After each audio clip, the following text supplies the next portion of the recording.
Hello guys, welcome back to my channel. Guys हम बात करने वाले हैं 2018 में रिलीज हुई मूवी कम बैक कैन दिल। अजीब है ना। ये एक इंडोनेशियन हॉरर मूवी है। तो चलिए मूवी को स्टार्ट करते हैं। मूवी के स्टार्टिंग सीन में हमें एक औरत दिखाई जाती है और जो कि खून में लथपथ थी। उसके हाथ में थी उसकी छोटी सी एक बच्ची जो कि बेहोश पड़ी थी। वो अपनी बेटी को एक पोयम गा के सुनाती है। इसके बाद ये सीन कट हो जाता है। अब सीन शिफ्ट होता है और हमें एक लड़की दिखाई जाती है और ये वही लड़की थी जो कि एक ऑर्फनेज में थी। वहीं उस ऑर्फनेज की केयर टेकर एक कपल से बात कर रही होती है क्योंकि वो दोनों उस लड़की को अडॉप्ट करना चाहते थे। इस कपल के नाम है एंटोन और सिस्का। अब हमें यहाँ इस लड़की का नाम पता चलता है जिसका नाम है तान्या। वो कपल तान्या को देखकर ही पसंद करने लगते हैं और उसे अडॉप्ट करने की सोचते हैं। वो केयर टेकर काफ़ी अच्छी। वो अंदर आती हैं तो वो तान्या को समझाती हैं कि वो कपल तुम्हें जल्दी ही अपने घर ले जाएंगे। वो तान्या से कहती है कि तुम अपने दोस्तों के साथ जाकर खेलो। जब तान्या अपने दोस्तों के साथ खेलने जाती है तब वो सभी लोग कहते हैं कि मैं तुम्हारे साथ नहीं खेलना चाहता। जब उस केयर टेकर को इस बारे में पता चलता है तब वो बच्चों को समझाती है कि तुम्हें ऐसा नहीं करना चाहिए क्योंकि इससे तान्या को बहुत बुरा लगा है और वो बाहर अकेली है। इधर तान्या गुस्से में बाहर गार्डन में चली जाती है और वो गुस्से में फ्लावर्स खा रही होती है। तभी वहाँ वो केयर टेकर आ जाती है और वो उसे समझाती है कि वो तुम्हारे साथ खेलना चाहते हैं। और जब तान्या अंदर जाती है तो वो उन सभी बच्चों के साथ खेलती है। वो लोग हाइड एंड सीक खेल रहे थे। जब तान्या एक लड़की के पास रुकने आती है तो वो उसे वहाँ से जाने के लिए कह देती है। ये सुनकर तान्या ऊपर चली जाती है छुपने के लिए। अब इस गेम में जिस बच्ची की डायन थी वो सभी को ढूंढ लेती है। अब तान्या को ढूंढने के लिए वो ऊपर जाती है लेकिन तभी उसे एक अजीब सी आवाज़ सुनाई देती है। जब वो उस रूम में जाती है जहाँ विंडो के कर्टन के पीछे उसे एक साया दिखाई देता है। उसे लगता है कि वो तान्या है लेकिन जब वो कर्टन हटाती है तो उसे वहाँ कोई नहीं दिखता। तभी एक स्पिरिट उसे उठाकर उस कमरे से बाहर फेंक देती है जिससे उस लड़की की मौत हो जाती है। केयर टेकर जब बच्चों के चिल्लाने की आवाज़ सुनती है तो वो भी वहाँ आती हैं और सभी बच्चे बालकनी में तान्या को देखते हैं तो सबको तान्या पर शक होने लगता है। अब कुछ दिन बीत जाते और ये केयर टेकर तान्या के रूम में जाती है जहाँ उसे तान्या के कमरे के अंदर से एक डेविल की आवाज़ सुनाई देती है। लेकिन जब वो दरवाज़ा खोलती है तब तान्या अकेली बैठी हुई थी। आसपास कोई नहीं था उसके। और तभी उस केयर टेकर को तान्या के हाथ पर एक निशान दिखाई देता है जिससे उसे पता लगता है कि तान्या वजह हो चुकी है। रात में जब डिनर का वक्त आता है तो सभी बच्चे कहते हैं कि वो तान्या के साथ डिनर नहीं करना चाहते। ये कहकर सभी बच्चे अपने अपने रूम में चले जाते हैं। तान्या को इस बात से बहुत बुरा लगता है तो इस पर से वो केयर टेकर उसे समझाती है कि बस वो बच्चे तुमसे नाराज़ हैं और वो जल्दी ही ठीक हो जाएंगे। अगली सुबह एंटोन और सिस्का उस ऑर्फनेज में आते हैं। केयर टेकर उन्हें तान्या के रूम में ले जाती है और उन्हें इंट्रोड्यूस करवाती है। एंटोन तान्या के पास आता है और उससे कहता है कि अभी वही उसके पेरेंट्स हैं। तभी एंटोन की नज़र उसके जख्मी हाथ पर पड़ती है जिसे देखकर वो दोनों हैरान हो जाते हैं। वो दोनों तान्या को अडॉप्ट कर लेते हैं और अपने घर ले जाते हैं। और हम देखते हैं कि ये लोग काफ़ी अमीर हैं। इनका घर काफ़ी बड़ा है तो शायद तान्या यहाँ ज़्यादा खुश रहने वाली है। जब तान्या उस घर में एंट्री करने लगती है तब वो बाहर पीछे किसी को देखती है जो कि उस पर नज़र रख रहा था। अब सीन शिफ्ट होता है और सीधे 1 महीने बाद का सीन दिखाया जाता है जहां हम एक टैक्सी को आता देखते हैं और उस टैक्सी में से एंटोन की बहन एलिसा निकलती है जो कि अब उन्हीं के साथ रहने वाली है। उसकी बहन बताती है कि उसका यहाँ पर एक शो होने वाला है और यही वजह है कि वो आज यहाँ पर रहने आई है। एंटोन उससे कहता है कि ये उसका ही घर है तो जब तक चाहे वो यहाँ पर रह सकती है। एलिसा जब अपने रूम में होती है तो दरवाजे के पास से उसे कोई साया दिखाई देता है। एलिसा डर जाती है लेकिन जब वो चेक करती है तो उसे वहाँ कोई नहीं दिखता। इसके बाद वो तान्या के रूम में जाती है जहाँ वो तान्या से मिलती है। वो तान्या से बात करने की कोशिश करती है लेकिन तान्या तो कुछ बोल ही नहीं रही थी। तभी वहाँ पर सिस्का आती है जो उसे कहती है कि तुम अपने रूम में जाकर सो जाओ। तान्या को उन्होंने अडॉप्ट किया है और जो कि बहुत शाई है। वो बहुत शांत शांत रहती है और ज़्यादा किसी से बात नहीं करती।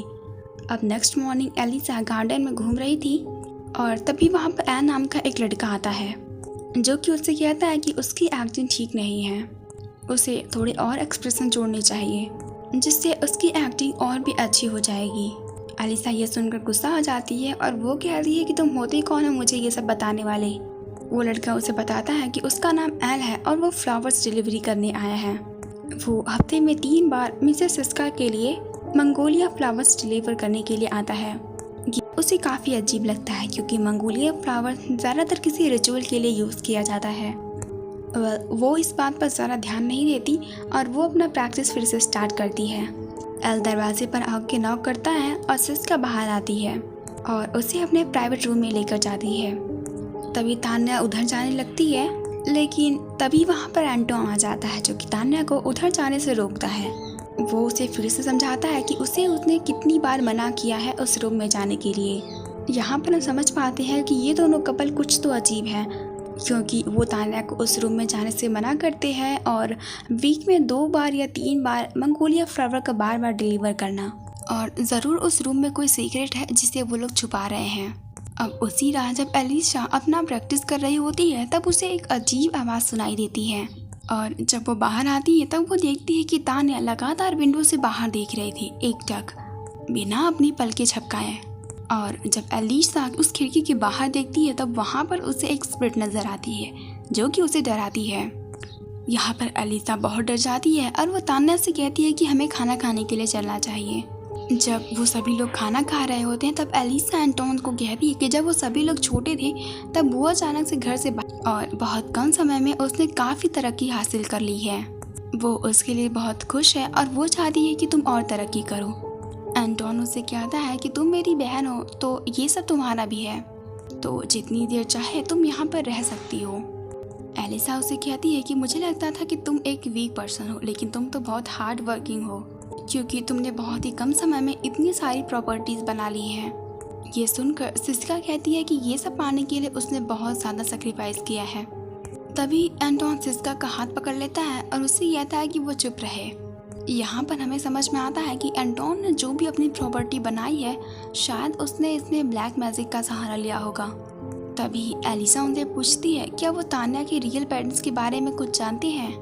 अब ये बात सुनकर तान्या को बहुत बुरा लगता है और वो यहाँ से उठकर चली जाती है। एंटोन उसे कहता है कि उसके सामने अगर वो उसके पेरेंट्स की बात ना करे तो ही अच्छा है।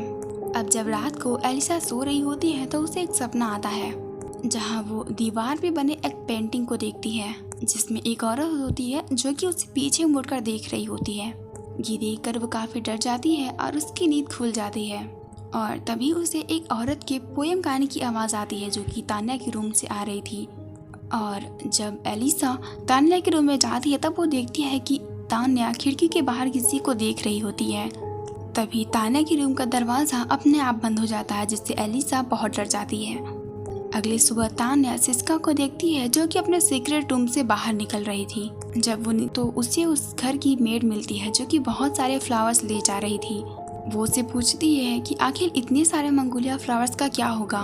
तब वो कहती है कि सिस्का ने ये फ्लावर्स मंगाए हैं।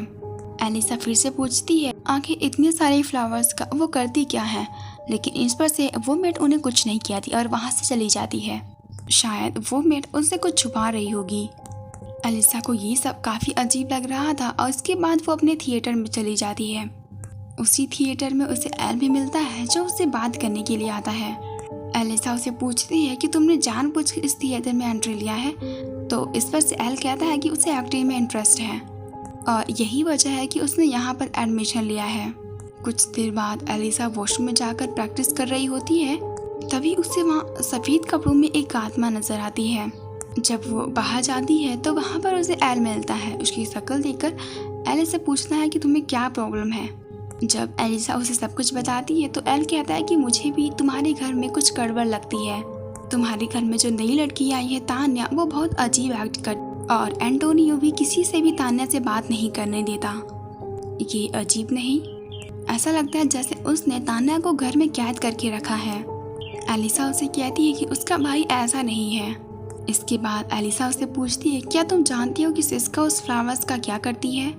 तब एल मुझे बताता है कि उन फ्लावर्स का रिचुअल में इस्तेमाल किया जाता है जब डेमन को शमन करना होता है या जब किसी को सेक्रीफाइस करना हो, तो वही फ्लावर्स इस्तेमाल किए जाते हैं। ये सब सुनकर एलिशा को काफ़ी अजीब लगता है और उस दिन एल उसे घर छोड़ने के लिए जाता है। नेक्स्ट मॉर्निंग जब एलिशा घर के बाहर आती है तब वो तान्या को एक पेंटिंग बनाते हुए देखती है। एलिसा उसे उस पेंटिंग के बारे में पूछती है तो तान्या बताती है कि ये उसकी माँ और वो है, और ये जो ब्लैक कलर का है वो डेविल है जो कि उसे परेशान करता है। ये सुनकर एलिसा को काफ़ी अजीब लगता है, लेकिन तभी वहाँ की एक सर्वेंट आ जाती है जो कि उसे एक लेटर देती है। उस लेटर में लिखा था कि अगर तुम्हें अपनी ज़िंदगी प्यारी है तो वो तान्या से दूर। इसके बाद एलिसा तुरंत उस सर्वेंट से पूछती है कि तुम्हें ये लेटर किसने दिया। तो वो बताती है कि कुछ देर पहले यहाँ पर एक आदमी आया था जिसने उसे ये लेटर दिया है, और उसने कहा था कि ये लेटर एलिसा को दिया जाना चाहिए। और तभी वहाँ पर एंटोन आ जाता है जो कि तान्या को घर के अंदर ले जाने के लिए कहता है। एलिसा तुरंत बाहर जाती है उस आदमी को ढूंढने के लिए, लेकिन वो आदमी कहीं नहीं था। अब जब रात को तान्या अपने कमरे में सो रही होती है तो उसके कानों में उसे डेमन की आवाज़ सुनाई देती है, जिससे वो बहुत परेशान हो जाती है और चिल्लाने लगती है। इसके बाद हमें वो पेंटिंग दिखाई जाती है जिसकी आंखें लाल हो चुकी थी, यानी कि वही डेमन उसे फिर से परेशान कर रहा है। इधर से जब वही शर्विन छत पर कपड़े सुखा रही होती है और तभी अचानक से उसे तान्या की आवाज़ आती है जो कि वही पोयम गा रही होती है जो उसे उसकी माँ ने सिखाया था। जब वो तान्या के पास जाने के लिए निकलती है तब उसे टेरेस से एक अजीब सी आवाज़ आती है। ऐसा लग रहा था मानो उसके ऊपर कोई चल रहा हो। जब वो तान्या की आवाज़ का पीछा करते हुए स्टोर रूम में पहुंचती है तब वो देखती है कि तान्या दीवार पे कुछ लिख रही थी। तान्या ने वहाँ पर बीकाबू लिखा, और जब वो शर्विन उस शब्द को बोलती है तब वो डेमन गुस्से में आ जाता है। वो डेमन उसे उठाकर पटक देता है जिसकी वजह से एक रॉड उसके आर पार हो जाती है और उस सर्वेंट की वहीं पर मौत हो जाती है। इधर एलिसा तान्या को ढूंढ रही होती है, तभी तान्या उसके सामने भागती हुई आती है जो कि काफ़ी ज़्यादा डरी हुई थी। एलिसा उसे रोकती है और उससे पूछती है कि तुम्हें क्या हुआ है। तान्या उसे कोई जवाब नहीं देती, लेकिन जब एलिसा उसकी हाथों की तरफ देखती है तब वो देखती है कि उसके हाथ फिर से बहुत ज़्यादा जख्मी हो चुके थे। इधर हम उस स्टोर रूम में उसी अनजान आदमी को देखते हैं जिसने वो लेटर एलिसा को दिया था। वो उस सर्वेंट की लाश को देखकर वहाँ से भाग जाता है, लेकिन जब एलिसा वहाँ पर पहुँचती है तो वो उस आदमी को देख लेती है, लेकिन तब तक वो आदमी वहाँ से निकल चुका था। और तभी एलिसा को उस सर्वेंट की लाश मिलती है जिसे देखकर वो बहुत ज़्यादा डर जाती है। रात को एंटोन एलिसा को समझाता है और वो सिस्का से कहता है कि उस सर्वेंट के फैमिली वालों को कुछ पैसे दे दे।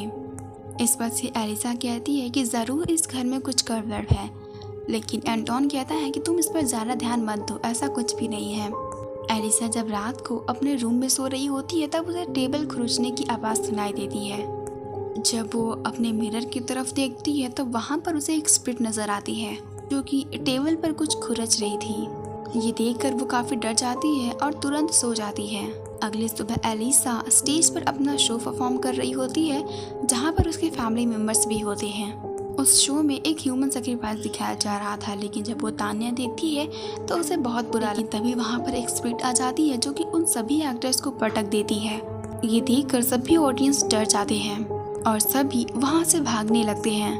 तभी सिस्का देखती है कि तान्या वहाँ से गायब है और वो सभी उसे ढूंढने लगते हैं। तान्या उन्हें थिएटर के बाहर रोती हुई दिखाई देती है और वो सभी जाकर तान्या की मदद करते हैं। वो सभी तान्या को घर लाते हैं और एलिसा तान्या को सुला देती है। और तभी हमें वहाँ पर उस डेविल की पेंटिंग दिखाई जाती है जिसके ऊपर वही मंगोलिया फ्लावर था। जब एलिसा नीचे जा रही होती है तब वो एंटोन और सिस्का की बातें सुनती है, जहाँ पर एंटोन सिस्का से कह रहा होता है कि वो रात कब आएगी जब ये सब टल जाएगा। इस पर से सिस्का उसे कहती है कि तुम चिंता मत करो, वो रात जल्दी ही आ जाएगी। एलिसा जब ये सब बातें सुनती है तो उसे काफ़ी अजीब लगता है। वो ऊपर जाकर एल को कॉल करती है और वो उससे कहती है कि उसके घर में ज़रूर कोई गड़बड़ है और कल वो लोग मिलेंगे जिसके बारे में वो लोग पता लग। नेक्स्ट डे वो दोनों लोग उसी और फ्रिज में जाते हैं और वो उसी केयर टेकर से तान्या के पेरेंट्स के बारे में पूछते हैं। वो केयर टेकर उन्हें उनके पेरेंट्स की तस्वीरें दिखाती हैं और वो उन्हें बताती है कि एक दिन उसकी माँ खून से लथपथ उसकी ऑर्फनेज के बाहर आई थी और उसके हाथ में तान्या थी जो कि बेहोश पड़ी हुई थी। उसकी माँ ने उससे कहा था कि वो मरने वाली है और वो तान्या का हमेशा ख्याल रखे। ये कहकर उसकी माँ मर गई और तब से वो केयर टेकर तान्या का ख्याल रख रही थी। और वो उन्हें ये भी बताती है कि उसे हमेशा से लगता था कि तान्या पॉजेस्ड है, क्योंकि वो हमेशा मंगोलिया फ्लावर खाने लगती थी जो कि एक डेमन का फ्लावर है। और जब तक तान्या यहाँ पर थी तब तक कोई ना कोई हादसा यहाँ पर होता आया है। लेकिन जब सिस्का और एंटोन ने उसे देखा तब उन्होंने ये डिसाइड किया कि वो उसी को अपनी बेटी बनाएंगे। इसके बाद वो लोग उसे अडॉप्ट करके यहाँ से ले गए। इसके बाद वो लोग तान्या की एक ग्रुप फोटो उसे दिखाते हैं जहाँ पर वो एक टेबल लग रही थी। वो उसे एक और बताती है कि शायद तान्या पॉजिस्ट है, इसीलिए वो सबसे अलग रहती है। अब यहाँ पर इन लोगों को सब कुछ पता चल गया था। इस पर से एल एलिसा से कहता है कि तुम्हें अपने भाई को सब कुछ बता देना चाहिए। एलिसा भी ये डिसाइड करती है कि वो सब कुछ अपने भाई को बता देती। इधर तान्या फिर से मंगोलिया फ्लावर खाते हुए उसी सीक्रेट रूम के बाहर पहुंच जाती है। तभी एंटोन वहां पर आ जाता है और वो तान्या को देखकर गुस्सा करने लगता है। वो तुरंत उसे अपने ऑफिस में लेके जाता है और उसे कहता है कि मैंने तुम्हें कितनी बार मना किया है उस रूम में जाने के लिए, लेकिन फिर भी तुम वहां बार बार क्यों। ये सुनकर तान्या के अंदर का डेमन गुस्सा हो जाता है और वो एंटोन का सामान फेंकने लगता है, जिससे एंटोन काफी डर जाता है। ऊपर टंगे हुए फैन को एंटोन के सर पर गिरा देता है, जिससे एंटोन की मौत हो जाती है। जब एलिसा वहां पर पहुंचती है तो वो अपने भाई के डेड बॉडी को देखकर काफी उदास हो जाती है। वो लोग उसका फ्यूनरल वगैरह करवाते हैं और तभी एलिसा की नज़र एक आदमी पर आती है जो कि उसे घूर रहा था।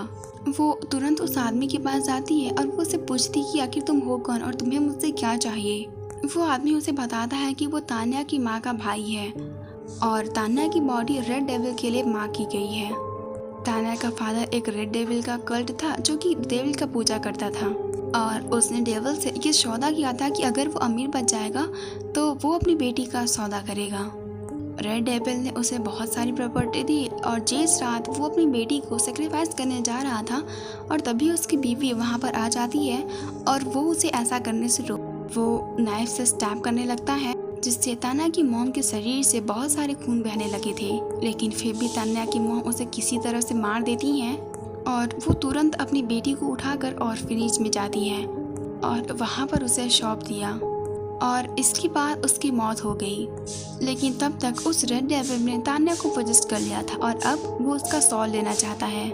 जब उस डेविल के सामने कोई तान्या को कुछ कहता है तो वो उसे मार देता है और अगर वो गलती से भी तान्या की बॉडी से निकल गया तो वो सबको मार देगा। इसके बाद वो आदमी उसे अपने शरीर पर एक मार्क दिखाता है और वो बताता है कि वो कभी इस कल्ट का मेंबर था और उसकी वजह से उसकी बहन मारी गई थी और जिसकी भी बॉडी पर ये निशान होगा वो सभी कल्ट के मेंबर हैं, यानी कि वो सभी रेड डेविल की पूजा करते हैं।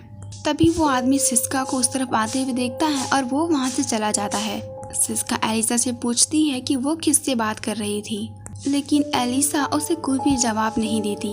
रात को एलिसा सिस्का से कहती है कि ज़रूर इस घर में कोई स्पिरिट है, तो इस पर से सिस्का उसे कहती है कि वो इन सब बातों पे भरोसा नहीं करती।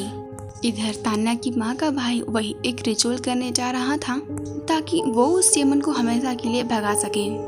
उसने तान्या की तरह एक डॉल बनाई हुई थी जिसे वो स्टैप करता है, जिसकी वजह से तान्या को बहुत पेन होता है और इस वजह से वो डेविल तान्या के शरीर से बाहर निकल जाता है। जब ये दोनों तान्या के चिल्लाने की आवाज़ सुनती हैं तब वो लोग उसके रूम में जाते हैं। वहाँ पर वो देखती हैं कि तान्या का पूरा रूम इधर उधर बिखरा हुआ था और वो किसी तरह से तान्या को सिस्का के नेक पर वही मार्क देखती है जो कि उस आदमी ने उसे दिखाया था, जिससे उसे ये पता चल जाता है कि सिस्का भी एक कल्ट मेंबर है और ये रेड डेविल की पूजा करती है। इधर वो डेविल तान्या की माँ के भाई के पास पहुंचता है और उसे बहुत मारता है, जिससे उसकी वहीं पर मौत हो जाती है। और तभी एलिसा को याद आता है कि उसके मिरर के पास वो स्पिरिट बैठी हुई थी जो उसके टेबल पर कुछ लिख रही थी और जब एलिसा उसे देखती है तब वहाँ पर लिखा था कि वो तान्या की मदद करे, यानी कि वो स्पिरिट तान्या की माँ थी जो कि उसकी मदद मांग रही थी। और तभी तान्या एलिसा के पास आती है और वो उसे गले लग जाती है। वो उससे कहती है कि प्लीज़ मेरी मदद करो, लेकिन तभी सिस्का वहाँ पर आ जाती है और वो कहती है कि तुम इसके रूम में क्या कर रही हो। वो तान्या को अपने साथ ले जाती है, जिससे एलिसा को थोड़ा अजीब लगता है। एलिसा तुरंत एल को फ़ोन करती है और उसे अपने घर बुलाती है। वो उसे सब कुछ बताती है, लेकिन एल को उसकी बातों पर भरोसा नहीं होता। वो उसे कहती है कि वो एक आदमी को जानती है और अभी वो मुझसे मिलने के लिए जा रही है और जब तक वो वापस नहीं आती तब तक वो वहीं पर उसका वेट करे। एलिसा तुरंत तान्या की माँ के भाई के पास जाती है, जहाँ पर उसे एक बहुत पुरानी बुक जहाँ पर उस बुक में कुछ लिखा हुआ था उसे पढ़कर एलिसा को पता चलता है कि वो अमावस की रात को वो सेक्रीफाइस करेंगी, यानी कि वो दिन आज ही है, यानी कि सिस्का आज ही तान्या को सेक्रीफाइस करेगी।